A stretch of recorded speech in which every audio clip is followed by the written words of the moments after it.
स्थानीय परिकार प्रवर्धनमा मेयर शाहको जोड, फुङलिङ बजार क्षेत्र निषेधाज्ञा जारी। अन्तर्राष्ट्रिय संघ संस्थाले कांग्रेस र एमालेलाई तोकेरै ठग भने प्रचण्ड। केपी ओलीको दावी, गृहमन्त्रीपछि घर ज्वाइँ राधिकाकै कमाईको घर। संविधान असफल भई मुलुक गम्भीर संकटमा पर्छ, गृहमन्त्री लेखक। केन्द्रीय सदस्यले प्रश्न सोधेपछि माधव नेपालले जङ्गिँदै भने मसँग प्रश्न गर्ने हो। देशभर स्काउटको अवस्था खस्कँदै, खेलकुद मन्त्री माधव नेपालको राजनैतिक प्रतिवेदन पारित। डाक्टर शेखर कोइरालालाई बाँकीमा भव्य स्वागत। नेमकिमाको 8औं अधिवेशन फागुन 16 देखि भक्तपुरमा। जुम्लाका अझै 48 वटा बाल विवाह मुक्त हुन बाँकी। दमौली बजारमा कालोपत्र गर्न थालियो। क्रसर व्यवसायीको दादागिरी, नदी दोहन गर्ने तर कर नतिर्ने। घरमा शौचालय छैन, जंगल जान जनावरको डर। केवलकार घटना, वीरेन्द्र चोकमा झडप हुँदा 11 जना घाइते। उदयपुरबाट 7 दिनमा 18 जुवाडे समातिए। कुम्भ मेलाबाट फर्कने क्रममा नेपाली सवारी गाडी दुर्घटना, 4 जनाको मृत्यु, 6 जना घाइते। प्युठानमा शंकास्पद अवस्थामा मृत भेटिए दम्पति, अनुसन्धान गर्न तालिम प्राप्त कुकुर मगाइयो। र अन्तिम समाचार रहनेछ, हमासबाट थप 6 बन्दी रिहा, विपिन अझै मुक्त भएनन्। दर्शकबिन नमस्कार, फरक अनलाइन समाचारमा स्वागत छ। म हुँ उछार गरे। तपाईँ यो समाचार कहाँबाट सुन्दै हुनुहुन्छ, कृपया आफू रहेको स्थानको नाम कमेन्ट बक्समा लेखिदिनुहोला। यदि तपाईँ नयाँ हुनुहुन्छ भने हाम्रो च्यानललाई सब्स्क्राइब पनि गर्नुहोला। हाम्रो मेहनतका लागि एक लाइक अवश्य गर्नुहोला। अब लागौं समाचार विस्तारतर्फ। काठमाडौँ महानगरपालिकाका मेयर बालेन्द्र शाहले स्थानीय परिकार, धर्म, संस्कृति र कलालाई प्रवर्धन गर्न आवश्यक रहेको बताएका छन्। शनिबार स्वयम्भू महोत्सवको उद्घाटन समारोहमा बोल्दै उनले नेपालको मौलिक विशेषता स्थानीय खानपान, कला, धर्म र संस्कृतिमा रहेको उल्लेख गरे। उनले महोत्सवले यी पहिचानलाई संरक्षण गर्दै नयाँ पुस्तालाई यसको महत्त्व बुझाउन मद्दत गर्ने विश्वास व्यक्त गरे। मेयर शाहका अनुसार नेपाली परिकारहरू अत्यन्तै पौष्टिक छन्, जसलाई अहिले विदेशीहरू पनि सिकेर खान थालेका छन्। उनले भने, हाम्रो विशेषता नै हाम्रो परिकार, धर्म, संस्कृति र कला हो। यी सबै एक अर्कासँग जोडिएका छन् र यस्ता महोत्सवले यसलाई प्रचार प्रसार गर्ने अवसर प्रदान गर्छ। उनले नयाँ पुस्ताले पोषणयुक्त खानाको महत्त्व बुझ्न थालेको उल्लेख गर्दै स्थानीय परिकारहरूमा उच्च पोषण मूल्य रहेको जानकारी विस्तार गर्नुपर्नेमा बताएका छन्। हाम्रो परिकारमा भरपूर पोषण छ, तर हामी यसबारे प्रचार गरिरहेका छैनौं। विदेशीहरूले नेपाली खानाको महत्त्व बुझ्दै यसलाई अपनाउन थालेका छन्, त्यसैले यसको प्रवर्धन आवश्यक छ, उनले थपे। काठमाडौँ महानगरपालिका वडा नम्बर 15 को आयोजनामा स्थानीय पहिचान र सम्भावना प्रवर्धन गर्ने उद्देश्य सहित एक हप्ते स्वयम्भू महोत्सव शनिबारदेखि सुरु भएको छ। ताप्लेजुङ जिल्लामा प्रशासन कार्यालयले फुङलिङ नगरपालिकाका बजार क्षेत्रमा निषेधाज्ञा जारी गरेको छ। शनिबार भएको झडपपछि सुरक्षा व्यवस्था संवेदनशील बनेको भन्दै स्थानीय प्रशासन ऐन 2028 को दफा 6(3) क अनुसार निषेधाज्ञा जारी गरिएको हो। प्रमुख जिल्ला अधिकारी नेत्रप्रसाद शर्माद्वारा जारी आदेश अनुसार आइतबार बिहान 5 बजेदेखि अर्को आदेश नभएसम्म 5 जना भन्दा बढी व्यक्ति भेला हुन, सभा, जुलुस, प्रदर्शन वा घेराउ गर्न पूर्ण रूपमा प्रतिबन्ध लगाइएको छ। आदेश उल्लङ्घन गर्ने वा पालना अवरोध गर्ने व्यक्तिलाई कानूनी कारबाही गर्ने प्रशासनले चेतावनी दिएको छ। जिल्ला प्रशासन कार्यालयले सर्वसाधारणलाई निषेधाज्ञा अवधिभर शान्ति सुरक्षा कायम राख्न आग्रह गरेको छ। नेकपा माओवादी केन्द्रका अध्यक्ष पुष्पकमल दाहाल प्रचण्डले अन्तर्राष्ट्रिय संघ संस्थाहरूले कांग्रेस र एमालेलाई तोकेरै ठग भनेको बताएका छन्। शनिबार काठमाडौँमा आयोजित एक कार्यक्रमलाई सम्बोधन गर्दै अध्यक्ष प्रचण्डले अन्तर्राष्ट्रिय संघ संस्थाले सिधै अपमानजनक ढंगले सरकार भ्रष्टाचारमा लिप्त भएको भनेको बताएका छन्। सरकारलाई सिधै अन्तर्राष्ट्रिय संघ संस्थाले बडो अपमानजनक ढंगले सरकार भ्रष्टाचारमा लिप्त ठगहरू हुन् यी पार्टीहरू भनेर कांग्रेस र एमालेलाई तोकेर नै भनेपछि तपाईँ हामीले देखिरहेका छौं, उनले भने। अध्यक्ष प्रचण्डले अहिले देशले ग्रे लिस्टमा पर्न लागेको र भ्रष्टाचारमा अग्रणी भएको पनि बताएका छन्। अहिले फेरि नेपाल आर्थिक रूपले ग्रे लिस्टमा र भ्रष्टाचारमा अग्रणी भएको छ, उनले भनेका छन्। अध्यक्ष प्रचण्डले अब माओवादी केन्द्र संघ र प्रदेशमा प्रतिक्रियावादी र दलालहरूसँग मिलेर सरकार बनाउनेतिर नजाने दावी गर्दै आफ्नो खुट्टामा उभिने बताएका छन्। प्रधानमन्त्री केपी शर्मा ओलीले गृहमन्त्री बनिसकेपछि डेरा नपाउँदा घर ज्वाइँ बस्नु परेको बताएका छन्। शनिबार पत्नी राधिका साक्यद्वारा लिखित पुस्तक करुणको लोकार्पण समारोहलाई सम्बोधन गर्दै प्रधानमन्त्री ओलीले त्यसअघि भने डेरामा बस्नु परेको बताएका हुन्। गृहमन्त्री भइयो, एउटा खोजेको कोठा छाडेर गइयो, त्यहाँ सांसद होइन्जेल त कोठा नि थिएन। गृहमन्त्री भएपछि मन्त्री क्वार्टर गइयो। प्रधानमन्त्री ओलीले भने हट्न पर्यो, डेरा खोज्यो भेटिँदैन। सालो ज्ञानेन्द्र साक्यले अब डेरा खोज्यो भेटिँदैन भिनाजुद, अब 2-4 दिन हाम्रैमा त्यसपछि डेरा सजिलोसँग खोज्दै जाउँला भनेपछि म गएँ। त्यसपछि साथीभाइले कहाँ बस्नुहुन्छ भनेर सोध्न थालेपछि आपत आइलागेको उनले बताए। कतिलाई भन्ने अनि मैले भने घर जाई बस्या छु। त्यसपछि मान्छेले सोध्नै छोडे। ढुक्क हुँदो रहेछ सही कुरा बोल्दा प्रधानमन्त्री ओलीले भने। मान्छेलाई घर जाई भन्दा ह्युमिलिएसन हुने भन्दै उनले आफूलाई केही नभएको बताए। उनले भने अब मैले पाल्छु भन्या भए पो ह्युमिलिएसन यस किताबमा पनि राधिकाले ठिकै लेखेकी छन्। मलाई केपी ओलीले भित्राएको होइन, मैले डेरा खोजेर बिहे गरेर केपी ओलीलाई भित्राएको हो। भएको कुरा यही हो ओलीले बताएका छन्। पछि घर पनि पत्नी र राधिकाले नै बनाएको प्रधानमन्त्री ओलीले दाबी गरे। उनले भने घर राधिका साक्यले बनाएको हो, मेरो बुवाले मेरो हुतीले होइन। अहिले त्यो घर पनि ट्रस्टलाई दान गरिसकेको उनले बताए। त्यो पनि मेरो कमाई दान गरेको होइन, उनकै कमाई हो। त्यसकारण म जति श्रीमतीसँग खुसी कोही पनि छैन होला सायद उनले भने। गृहमन्त्री रमेश लेखकले संविधानको असफल भए मुलुक गम्भीर संकटमा धकेलिने बताएका छन्। शनिबार काठमाडौँमा सुदूरपश्चिम कानून समाजले आयोजना गरेको कार्यक्रममा गृहमन्त्री लेखकले नेपालको संविधान विश्वकै उत्कृष्ट मध्ये एक भएको दावी गर्दै वर्तमान व्यवस्थाको सुदृढीकरण आजको आवश्यकता भएको महसुस गरेका छन्। 2004 सालदेखि 70 वर्षमा 7 वटा संविधान निर्माण हुनु राजनीतिक अस्थिरताको भुमरीमा रहेको पुष्टि हुने पनि बताएका छन्। त्यसैले यो संविधान असफल गर्ने छुट कसैलाई छैन। एउटा संविधानको असफलतापछि अर्को संविधानको निर्माण सामान्यतया 20 वर्ष लाग्ने रहेछ उनले भने। मन्त्री लेखकले 2047 सालको संविधान 2052 सालदेखि कमजोर हुन सुरु भएको पनि बताए। 2020 वर्षको समय भनेको राष्ट्रका लागि धेरै लामो र महत्त्वपूर्ण समय हो। यो संविधानको असफलता मुलुकलाई अर्को ठूलो गम्भीर संकटमा पुर्याउँछ उनले भने। उनले पटक पटक संविधान निर्माण गर्नु गलत भएकाले वर्तमान राज्य व्यवस्था र प्रणालीलाई बलियो बनाउनु पर्नेमा जोड दिए। धेरै सडक पुल विद्यालय बनाउने कुरा असल हुन्, तर धेरै संविधान बनाउने कुरा बेठिक हो। धेरै संविधान बनाउने भनेको यो 70 वर्षमा कति राज्य व्यवस्थाको अस्थिरता बिहोर्ने मापन हो उनले भने। उनले कानूनी शासन स्थापना गर्न सके मात्रै लोकतन्त्र जीवित रहने समेत बताएका छन्। शासन व्यक्तिले नभई विधिले गर्छ भन्ने कुराको अग्रणी स्थानमा कानून व्यवसाय रहेको उनको भनाइ छ। गृहमन्त्री लेखकले लोकतन्त्र भनेको अनुशासनको पद्धति भएकाले त्यहाँ कानूनी शासन हुने बताए। उनले संवैधानिक व्यवस्था अनुसार नै हरेक 10 वर्षमा संविधानको पुनरावलोकन गरी दुर्लभ पक्षको पहिचान र परिमार्जन गर्नुपर्नेमा जोड दिएका छन्।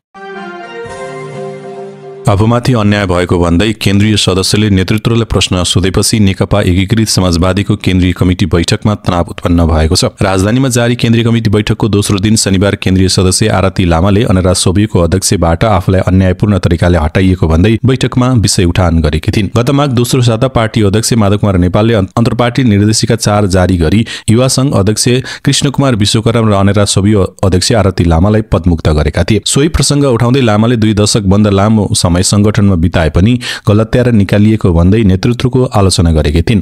अध्यक्ष कमरेड हिजो एमाले भित्र रहँदा बोल्न पाइएन, विधि प्रक्रिया मिचियो भनेर हामीले विद्रोह गरेको होइन। पार्टी अध्यक्ष नेपाललाई सम्बोधन गर्दै उनले सोधेकी थिइन्, हिजो एमाले भित्र आफ्नो अपमान भयो भनेर तपाईले भनेपछि तपाईले न्याय गर्नुहुन्छ भनेर हामी तपाईको पछि लागेका होइनौं। आज तपाईले नै गलत्याएर मलाई किन निकाल्नु भयो? श्रद्धेय अध्यक्षज्यू, यत्रो समय संगठनमा लागेको मूल्याङ्कन यसरी नै हुने हो? मलाई उत्तर चाहियो भन्दै लामाले प्रश्न गरेपछि नेपाल एक्कासी जंगिएका थिए। चुप लाग्नुस्, मसँग प्रश्न गर्ने हो भन्दै अध्यक्षले बोल्न रोकेपछि बैठक स्थल 2 धारमा बाँडिएको थियो। असन्तुष्ट पक्षहरूले केन्द्रीय कमिटी बैठकमा पनि बोल्न नपाए कहाँ बोल्ने भन्दै होहल्ला गरेका थिए भने नेपाल पक्षले बदनियत राखेर नेतृत्वको आलोचना गरेको बताएको भन्दै हल्ला गरेका थिए। एक केन्द्रीय सदस्यका अनुसार अध्यक्ष नेपाल जंगिएपछि पार्टीका सम्मानित नेता झलनाथ खनालले बैठकमा कुरा राख्न पाउनुपर्ने भन्दै लामाको बचाउ गरेका थिए। यस्तै महासचिव घनश्याम भुसालले पनि अध्यक्षलाई संयमित हुन भन्दै सम्झाएका थिए।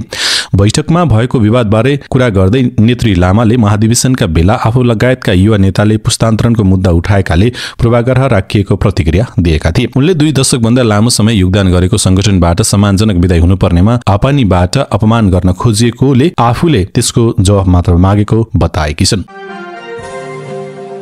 युवा तथा खेलकुद मन्त्री तेजुलाल चौधरीले देशभर स्काउटको अवस्था कमजोर हुँदै गएको भन्दै गम्भीर चिन्ता व्यक्त गरेका छन्। शनिबार स्काउट डेको अवसरमा आयोजित कार्यक्रममा बोल्दै मन्त्री चौधरीले विशेष गरी मध्य प्रदेशमा स्काउटको अवस्था दयनीय रहेको बताएका छन्। उनले मध्य प्रदेशमा नेतृत्व गर्ने व्यक्तिहरू स्काउट गतिविधिसँग असम्बन्धित रहेको उल्लेख गर्दै स्काउटलाई पुनर्जीवित गर्न आफ्नो कार्यकालभर प्रयास गर्ने प्रतिबद्धता जनाएका छन्। देशभर 753 स्थानीय तह छन्। केही दिन अघि म जनकपुर जाँदा मध्य प्रदेशको स्काउट कार्यालय पुगेको थिएँ। त्यहाँको अवस्था हेर्दा मलाई लाग्यो मधेसमा स्काउट नै हराएको छ। मन्त्री चौधरीले भने मधेसमा स्काउटिङको अवस्था अत्यन्तै कमजोर छ। नेतृत्व तहमा रहेका व्यक्तिहरूले स्काउट बारे ज्ञान नै राख्दैनन्, हात मिलाउन समेत नजान्ने देखिन्छन्। यो स्थिति सुधार्न म प्रतिबद्ध छु। उनले स्काउटलाई सुधार्न पटक पटक प्रयास गरे पनि व्यावहारिक रूपमा काम हुन नसकेको स्वीकार गरेका छन्। स्काउटको नयाँ कार्यसमिति गठन गर्दा कुनै पनि प्रकारको राजनीतिक हस्तक्षेप नगरी योग्य व्यक्तिहरूलाई अघि बढाउन आवश्यक रहेको उनको भनाइ छ। नेपाल कम्युनिस्ट पार्टी एकीकृत समाजवादीको केन्द्रीय कमिटिको पूर्ण बैठकले पार्टी अध्यक्ष माधव कुमार नेपालको राजनैतिक प्रतिवेदन पारित गरेको छ। यही फागुन 9 र 10 गते नेपाल प्रशासनिक प्रशिक्षण प्रतिष्ठानमा बसेको बैठकले उक्त प्रतिवेदनमा केन्द्रीय सदस्यको सुझाव समावेश गरी परिमार्जनसहित पारित गरेको हो। पार्टी नियमावली विनियमन निर्देशिका आचार संहिता, पार्टीको 10औं राष्ट्रिय महाधिवेशनको समीक्षा, आन्दोलनद्वारा पार्टी निर्माण सम्बन्धी आगामी कार्ययोजना, संसदमा प्रस्तुत अध्यादेश र समसामयिक प्रस्तावहरू अनुमोदन गर्दै बैठक सम्पन्न गरिएको केन्द्रीय प्रचार विभाग प्रमुख दामोदर अर्यालले जानकारी दिए। नेपाली कांग्रेसका नेता डाक्टर शेखर कोइरालालाई बाँकेमा भव्य स्वागत गरिएको छ। शनिबार साँझ नेपालगञ्ज स्थित राजा विमानस्थलमा अवतरण गर्दा कांग्रेसका नेता तथा कार्यकर्ताहरूले उनलाई उत्साहपूर्वक स्वागत गरेका हुन्। विमानस्थलमा सयौं कार्यकर्ताहरू भेला भएर डाक्टर कोइरालालाई स्वागत गरेका थिए। कार्यकर्ता भेटघाटका लागि स्थानीय एक होटलमा नेपाली कांग्रेसका पूर्व सभापति गजेन्द्र हमालले कोइरालासँग विशेष भेटवार्ता गरेका छन्। भेटमा आगामी महाधिवेशनमा सहकारी गर्दै अघि बढ्ने विषयमा छलफल भएको बताएको छ। नेता कोइरालाले आइतबार राप्ती सोनारी गाउँपालिकाको तेस्रो पालिका सम्मेलनको उद्घाटन गर्ने कार्यक्रम रहेको छ। त्यसैगरी सोमबार नागरिक म बनाउँछु नेपाल कार्यक्रमलाई मुख्य वक्ताका रूपमा सम्बोधन गर्ने बताएका छन्। नेपाल मजदुर किसान पार्टी नेमकिपाको 8औं महाधिवेशन फागुन 16 देखि 19 गतेसम्म भक्तपुरमा आयोजना हुने भएको छ। महाधिवेशनलाई सफल बनाउन नेपाल क्रान्तिकारी मजदुर संघ जिल्ला समिति भक्तपुरले शनिबार विशेष कार्यक्रम आयोजना गरेको थियो। उक्त कार्यक्रममा बागमती प्रदेश सांसद तथा पार्टी भक्तपुर जिल्ला समिति अध्यक्ष सुरेन्द्र राज गोसाईले महाधिवेशन सफल बनाउन सबैलाई सक्दो सहयोग गर्न आग्रह गरे। गोसाईले देश र जनताको निस्वार्थ सेवा गर्दै समाजलाई समाजवादी आचरणलाई व्यवहारमा लागू गर्नुपर्ने आवश्यकतामा जोड दिए।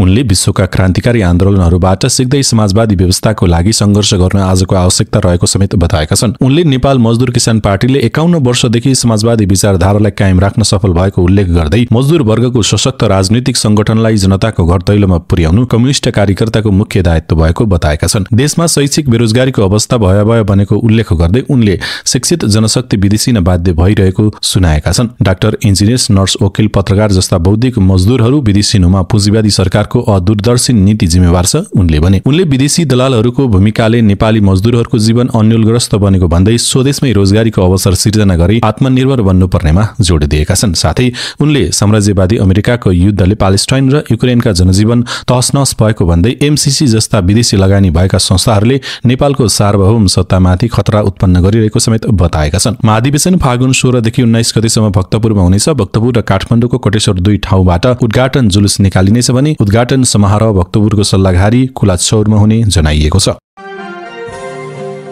जुम्लामा हालसम्म 12 वडालाई बाल विवाह मुक्त घोषणा गरिएको छ। पछिल्लो पटक सिन्जा क्षेत्र अन्तर्गत पर्ने हिमा गाउँपालिका 5 लाई बाल विवाह मुक्त वडा घोषणा गरिएको छ। जुम्लामा 1 नगरपालिका र 7 गाउँपालिका गरी 8 वटा स्थानीय तह छन्। यी स्थानीय तह अन्तर्गत 60 वटा वडा रहेका छन्, जसमा अझै 48 वटा वडा बाल विवाह मुक्त हुन बाँकी छन्। यसअघि हिमा गाउँपालिकाका 1, 2 र 3 नम्बर वडा बाल विवाह मुक्त घोषणा भइसकेका थिए। त्यसैगरी सिन्जा गाउँपालिकाको 2, 4 र 6 नम्बर वडा, कन्का सुन्दरी गाउँपालिका 4 र 5, पातासारी गाउँपालिकाको 5, तिला गाउँपालिकाको 6 तथा गुठीचौर गाउँपालिकाको 4 नम्बर वडा बाल विवाह मुक्त घोषणा भइसकेका छन्। बिहेवारी 20 वर्ष पारी हामी सबैको ऐक्यबद्धता बाल विवाह मुक्त हिमा गाउँपालिकाको प्रतिबद्धता नाराका साथ हिमा गाउँपालिकामा 5 लाई बाल विवाह मुक्त वडा घोषणा गरिएको थियो। गाउँपालिकाका सबै वडालाई बाल विवाह मुक्त घोषणा गर्ने लक्ष्य अनुसार आवश्यक सूचकहरू पूरा गर्दै 5 नम्बर वडालाई बाल विवाह मुक्त बनाइएको गाउँपालिका अध्यक्ष लक्ष्मण बहादुर शाहीले जानकारी दिए। समाजमा बाल विवाहले ठूलो असर पुर्याएकाले यसलाई रोक्न गाउँपालिकाले कदम चालेको हो। अध्यक्ष शाहीले भने यस अन्तर्गत हालसम्म 4 वटा वडालाई बाल विवाह मुक्त घोषणा गरिएको छ। हिमा गाउँपालिकामा 7 वटा वडा छन्। घोषित वडाहरूमा बाल विवाह सम्बन्धी रणनीति, बाल संरक्षण नीति, बाल विवाह मुक्त अभियान सञ्चालन निर्देशिका, बाल अधिकार संरक्षण समिति गाउँपालिका वडा तथा विद्यालय स्तरमा सक्रिय रहेको लगायतका मापदण्ड पूरा भएकाले ती वडाहरू बाल विवाह मुक्त घोषित गरिएको हो। नेपाल सरकारले सन् 2030 भित्र मुलुकलाई बाल विवाह मुक्त बनाउने नीति लिएको छ, तर वास्तविक रूपमा बाल विवाह न्यूनीकरण सञ्चालनको प्रयास अझै प्रभावकारी बन्न सकेको छैन। यसलाई रोक्न सरकारी तथा गैर सरकारी निकायहरूले मात्र नभई समाजका सबै पक्षको संलग्नता आवश्यक रहेको सरकारवालाहरू बताउँछन्। स्थानीय तहहरूले गैर सरकारी संस्थाहरूको सहकार्यमा आवश्यक सूचक पूरा गर्दै बाल विवाह मुक्त वडा घोषणा गरिसकेका छन्। तर जुम्लामा सामाजिक परम्परा, प्रेम विवाह, आर्थिक अभाव, गरिबी, बेरोजगारी, अशिक्षा, जातीय विभेद, धार्मिक विश्वास, कानूनी ज्ञानको अभाव, पारिवारिक दबाव, सामाजिक सञ्जालको दुरुपयोग लगायतका कारणले बाल विवाहका घटना अझै रोकिएका छैनन्। मोगलिन पोखरा सडक विस्तार अन्तर्गत तनहुँको सदरमुकाम दमौली बजारमा कालोपत्र शुरू गरिएको छ। मोगलिन पोखरा सडक योजना पूर्वी खण्डका अधिकांश स्थानमा कालोपत्र सकिँदा लामो समय पश्चात दमौली बजारमा कालोपत्र शुरू भएको हो। दमौली स्थित व्यास नगरपालिका 2 बाग बजारमा शुक्रबारदेखि कालोपत्र थालिएको पूर्वी खण्डका इन्जिनियर विष्णु प्रसाद पाण्डेले जानकारी दिए। दमौली बजारमा सडक मापदण्डभित्र रहेका घरहरू भत्काउने क्रमले तीव्रता लिएसँगै बाग बजारमा कालोपत्र थालिएको उनले बताएका छन्। उनले भने बाग बजार टोलका एकतर्फी कालोपत्र थालिएको छ। एकतर्फीको कालोपत्र सकिएसँगै अर्कोतर्फ कालोपत्र हुनेछ। बजार क्षेत्रमा सडक नाला निर्माणसँगै कालोपत्रलाई अगाडि बढाइएको उनको भनाइ छ। पूर्वी खण्डमा हालसम्म 77.7% भौतिक प्रगति भएको छ। पूर्वी खण्डमा भने 41.45 किलोमिटर दूरी मध्ये 34.5 किलोमिटर 4 लेन र 3.1 मा 2 लेन सडक कालोपत्र भइसकेको छ। यो खण्डमा 14 वटा साना पुल निर्माण सकिएका छन्। व्यास नगरपालिका 4 र 5 जोड्ने मादी नदीमा निर्माण भइरहेको पुलको काम करिब 60% सकिएको छ। पूर्वी खण्डमा विक्रमसम्म 2077 माघ 17 गते सम्झौता भई 2078 वैशाख 2 गतेदेखि काम सुरु भएको थियो। पूर्वी खण्डको ठेक्का चाइना कम्युनिकेसन कन्स्ट्रक्सनले पाएको छ। विक्रमसम्म 2026 मा रेखाङ्कन भएको सडकमा सवारीको चाप बढ्दै गएपछि एसियाली विकास बैंक ADB को ऋण सहयोगमा सडक 4 लेनको बनाउन लागि हो। पूर्वी खण्डको ठेक्का 6 अर्ब 21 करोड 31,13,000 मा लागेको छ। कास्कीको माछापुच्छ्रे गाउँपालिकाका क्रसर व्यवसायीले नदी दोहन गर्ने तर राज्यलाई कर भने नतिर्ने गरेको पाइएको छ। माछापुच्छ्रे गाउँपालिकाका 4 वटा क्रसर उद्योगहरूले वर्षौंदेखि नदी दोहन गरेर 72 ढुङ्गा गिट्टी बालुवा संकलन गर्ने तर कर भने नतिर्ने गरेको पाइएको हो। करको दरलाई बहाना बनाएर उनीहरूले वर्षौंदेखि राज्यलाई कर नबुझाइ नदी दोहन गरिरहेको गाउँपालिका निकट स्रोत बताउँछ। क्रसर व्यवसायीहरूले हालसम्म 49 करोड 14,31,297 रुपियाँ कर तिर्न बाँकी छ। तर पहिलेदेखि नै कर नतिरी दोहन गर्न पल्केका उनीहरूले विभिन्न बहाना बनाउँदै कर तिर्न आनाकानी गर्ने गरेको स्रोतको दाबी छ। गाउँपालिकाका अनुसार गण्डकी एग्रोगेटले 13 करोड 39,70,981 रुपियाँ, फेउसरका बराहा क्रसर उद्योगले 20 करोड 56,62,939 रुपियाँ, जेके क्रसर उद्योगले 4 करोड 36,12,726 रुपियाँ र सेती गण्डकी क्रसर उद्योगले 10 करोड 81,84,647 रुपियाँ कर तिर्न बाँकी रहेको छ। कर नतिर्ने गण्डकी एग्रोगेट, फेउसरका बराहा क्रसर उद्योग, जेके क्रसर उद्योग र सेती गण्डकी क्रसर उद्योग सबै मापदण्ड विपरीत चल्दै आएका छन्।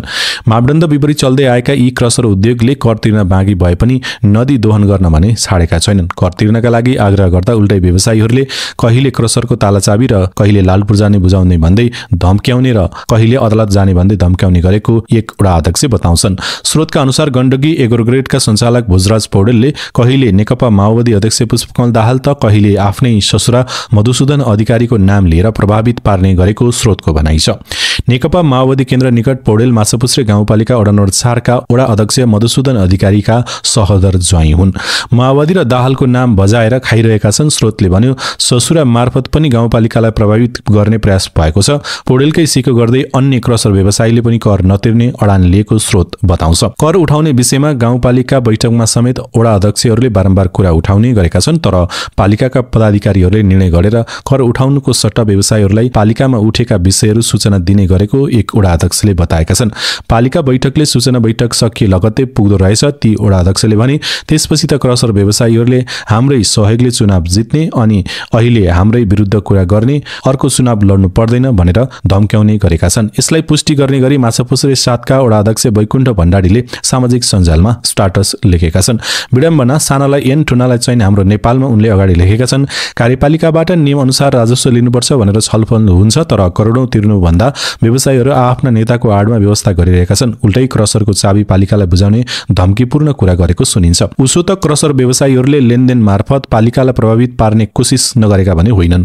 पालिकाका केही कर्मचारी र पदाधिकारीलाई प्रभावित गरेर लेनदेन मार्फत कर मिलान गर्ने प्रपञ्चबारे बाहिर सार्वजनिक भएपछि अख्तियारमा समेत उजुरी परेको छ। अख्तियारले अहिले चासोपूर्वक अध्ययन गरिरहेको बुझिएको छ। व्यवसायीबाट राजस्व नतिरेपछि बक्यौता कर उठाउन माछापुच्छ्रे गाउँपालिकाले प्रदेश सरकारसँग गुहार मागेको छ। राजस्वको 40% प्रदेशको हक लाग्ने व्यवस्था भएकाले पालिकाले प्रदेशको सहयोग मागेको बुझिएको छ।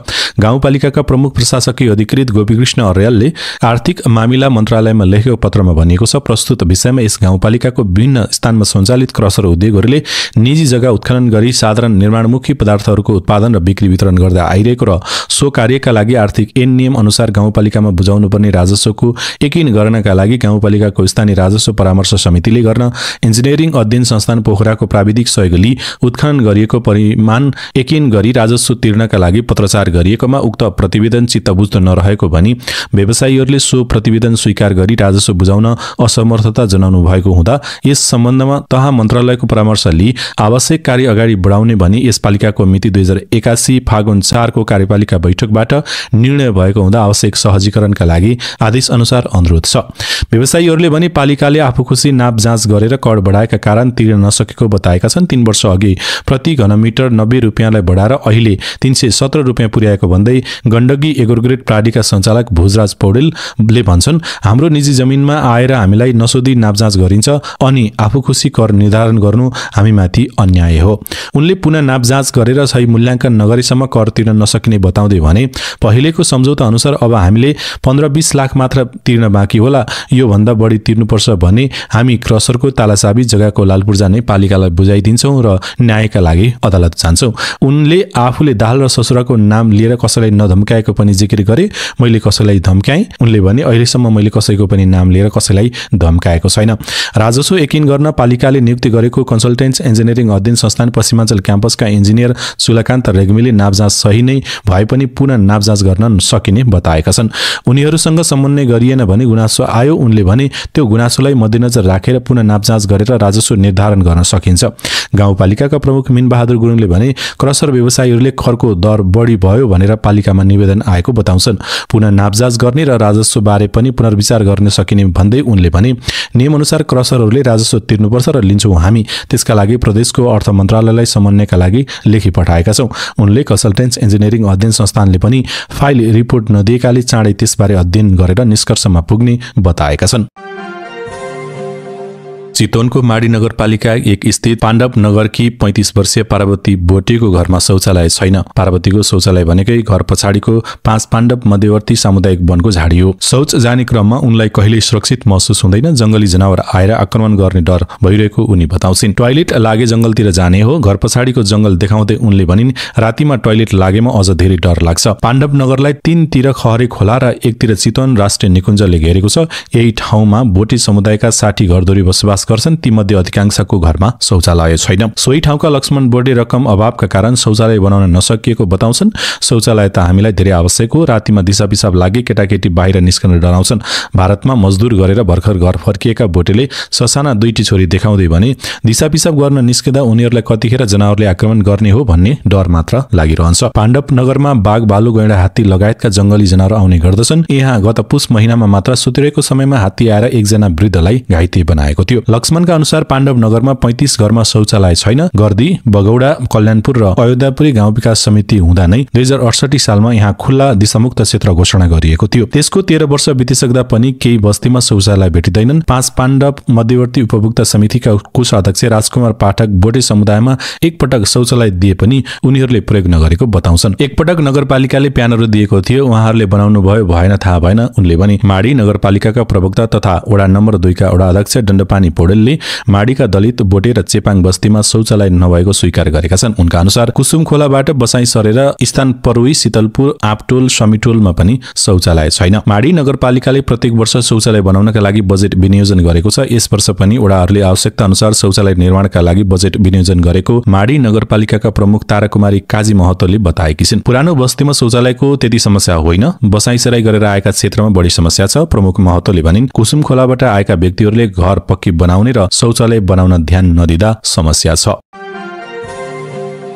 पाथिभा र केबलकार विवादका क्रममा शनिबार फुङलिङ बजार स्थित वीरेन्द्र चोकमा भएको झडपमा परि 11 जना घाइते भएका छन्। प्रहरीका अनुसार घाइते मध्ये 8 जना सुरक्षाकर्मी र 3 जना आन्दोलनरत पक्षका सदस्य रहेका छन्। घाइतेहरूको ताप्लेजुङ जिल्ला अस्पताल र तामुर अस्पतालमा उपचारको क्रम जारी छ। उनीहरूको अवस्था सामान्य रहेको बुझिएको छ। शनिबार साँझ नो केबलकार अभियानका समर्थकहरूले मशाल जुलुससहित नाराबाजी गरिरहेका बेला सुरक्षाकर्मीले रागको नियन्त्रणमा लिन खोजेपछि दोहोरो झडप भएको थियो। वीरेन्द्र चोकमा पुगेका आन्दोलनकारीहरूलाई नियन्त्रणमा लिन खोज्दा उनीहरू र सुरक्षाकर्मी बीच भएको धक्कामुक्की चर्कँदै गएपछि झडप उग्र बनेको हो। प्रमुख जिल्ला अधिकारी नेत्रप्रसाद शर्माका अनुसार प्रदर्शनकारीहरूले प्रहरीमाथि बलिरहेको राँको र लाठी प्रहार गर्नुका साथै सर्वसाधारणका घरमा समेत राँको फ्याँक्ने अमानवीय व्यवहार गरेका थिए।